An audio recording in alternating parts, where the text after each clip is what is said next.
Good morning, mình là Linh đây. Hôm nay mình sẽ quay vlog lên núi để chụp ảnh cosplay. Nhân vật mà mình cosplay hôm nay sẽ là Asuka Langley. Mình sẽ để ảnh ở đây. Ta-da! Mình sẽ để những cái ảnh reference ở đây. Đó.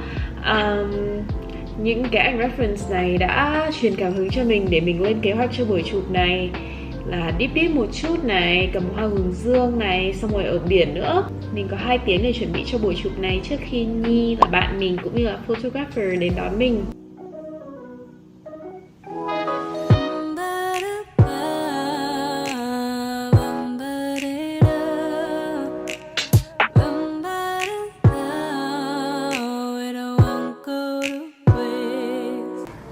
Trong lúc apply kem chống nắng và get ready, mình sẽ show cho các bạn mỗi lần đi chụp mình thường mang những cái gì để cho buổi chụp được suôn sẻ hơn.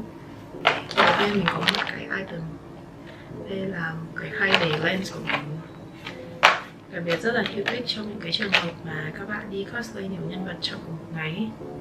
Thì mỗi một cái này nó sẽ gồm có đâu 2 ngăn bên phải, ngăn bên trái. Điều mà mình thích ở cái khay này là bạn có thể nhìn được luôn là màu lens bên trong là như thế nào. Có thể store được rất là nhiều lens cùng một lúc. Xong ở một cái ngăn phía bên phải này thì có, đây các bạn có thể nhìn thấy không? Thì có một cái nhíp cấp lens với cả một bộ để nước hay lens.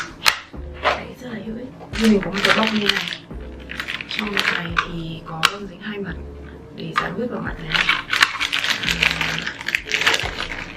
Thì cái này là băng để nó gọi là I don't know what is it called. Người đó nói chung là mình dùng cái này as a face tape để dán mặt và kéo mặt lên, nhìn cho kiểu V-line ấy, tại vì mặt mình khá là tròn, khá là bầu vĩnh. Ngoài ra thì mình có lược để trải wig thì mình thường dùng lược răng thưa, tại vì wig nó chỉ là nhựa thôi ấy, nó không giống thật.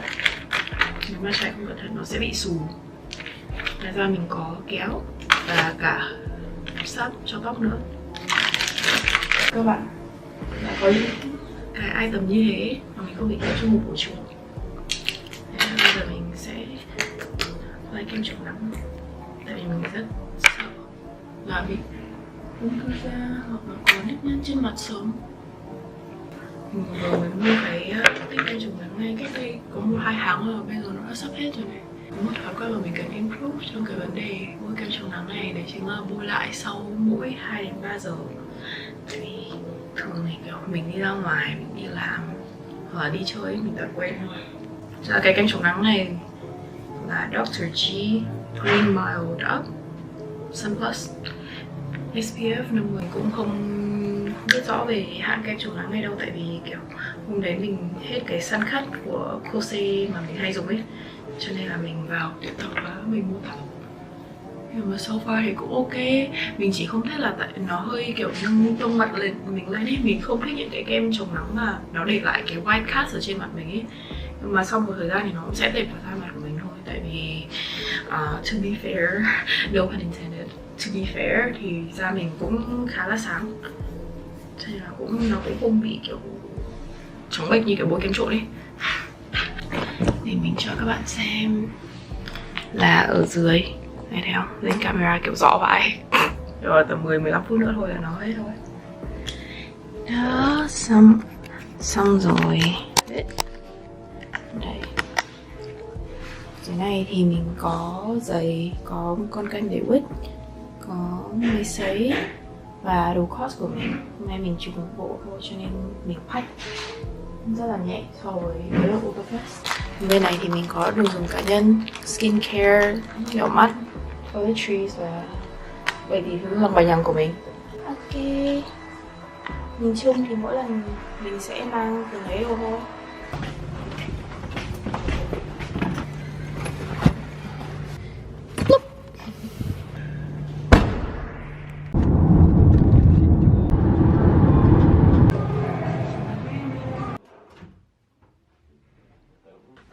Để ở chiếc tủ gây lú. Không thể thế à? Kiểu cái cánh bên này thì mở ra thế này á.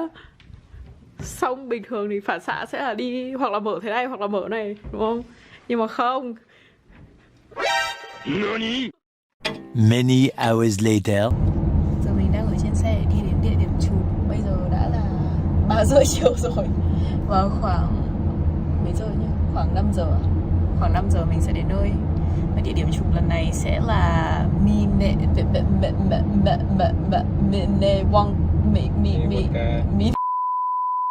lần này địa điểm chụp mình quyết định sẽ là Minnewanka Lake. Để put things into perspective thì đây là chỗ mà bọn mình sống là Edmonton. Vừa rồi khách sạn của bọn mình ở Calgary. Và bây giờ bọn mình đang lái lên trên Banff National Park. Ready? Sure.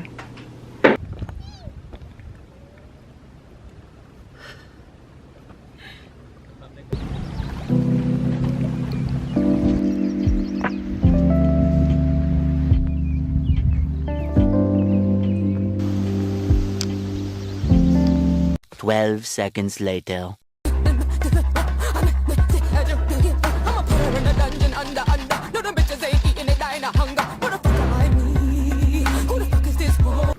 Anh ơi, em không thích đâu, ở đây có kiến.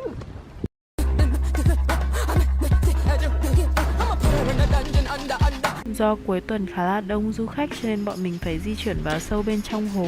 Thời tiết lúc ấy thì còn gió to và trông hơi ảm đạm nữa, cho nên mình hơi lo về kết quả của bộ ảnh này. Nhưng mà sau khi edit kéo màu lên trong Photoshop thì mình thấy rất là ưng ý luôn. Đây mới chỉ là chút sneak peek into những ảnh mà mình đã edit xong trong thời điểm này thôi. Còn lại hãy lên Instagram của mình trong description để xem nhé.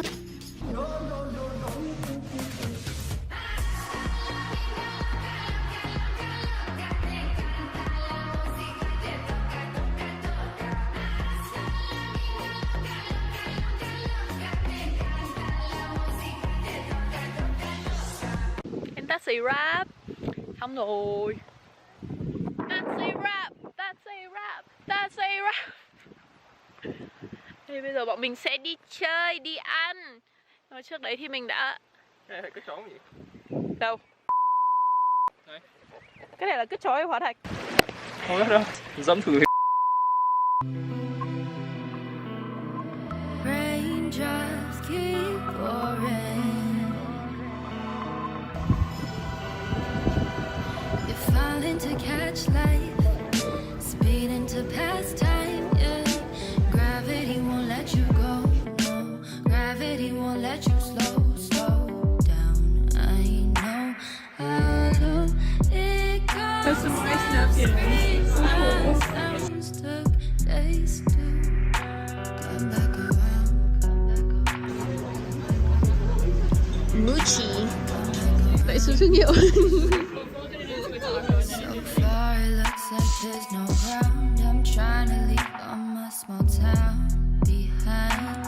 Still that's in my mind.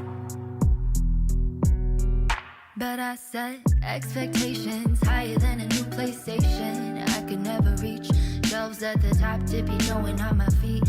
The next day. Missy, hãy cho chúng tôi biết cảm nhận của bạn sau chuyến đi vừa rồi. Chuyến đi relax nhất mà Nhi từng thấy. Thường Nhi đi thì là they take advantage of the time, cố không go waste time as much as possible, but this is like taking it easy, taking it slow. Really? Yeah, it's we only focus on the photo shoots, and then that's it. And eat and sleep, and sitting at one spot. Yeah, the most relaxing. I am under the opposite impression. Mình Linh vừa rồi kiểu đi lái, let's go, lái. I was not the one driving. Nhi was literally the MVP here. She drove all the way. It was like a total of what, 12 hours of driving within 2 days? That's crazy. Với Linh thì kiểu đây là lần đầu tiên Linh đi chụp ảnh cosplay xa đến thế. Kiểu rất chi là đầu tư, thôi thực ra không đầu tư lắm đâu. Tại vì nó cũng là một chuyến vừa đi vừa chơi ấy. Vừa đi vừa ăn vừa chơi vừa ngắm cảnh ấy. But yeah, that was fun. Yeah. Và giờ the real work mới bắt đầu khi mà phải ngồi edit video, edit ảnh. Oh no. Và hôm nay là ngày bao nhiêu nhỉ? Hôm nay là ngày 25 tháng 6 và để xem cái vlog này được upload vào ngày bao nhiêu nhá. Pray for me y'all. Ok, bây giờ chúng mình đang về nhà của mình trước đã. Because your girl cannot drive, she failed her road test twice now. She cannot drive, she should not be driving. Bây giờ mình sẽ về nhà nấu ăn, chỉnh ảnh, edit video. Và Nhi sẽ về và recover from việc phải lái 12 tiếng. Cảm ơn Nhi rất nhiều. Woo! I would clap, but like I would be clapping the screen because my other hand is there. Okay, bye bye, bye bye, bye bye, bye bye, bye. See you next time, see you next time. Oh, speaking of next time, lần tới mình sẽ vlog sẽ là Animethon, which is 2 weeks from now. Yeah, yo, it's gonna be another 3 days of just non-stop cosplaying, non-stop going to the convention, attending panels. I am very excited for that. Okay, bye-bye, bye-bye, bye-bye, bye-bye. This time is for real. Goodbye, goodbye, goodbye, bye.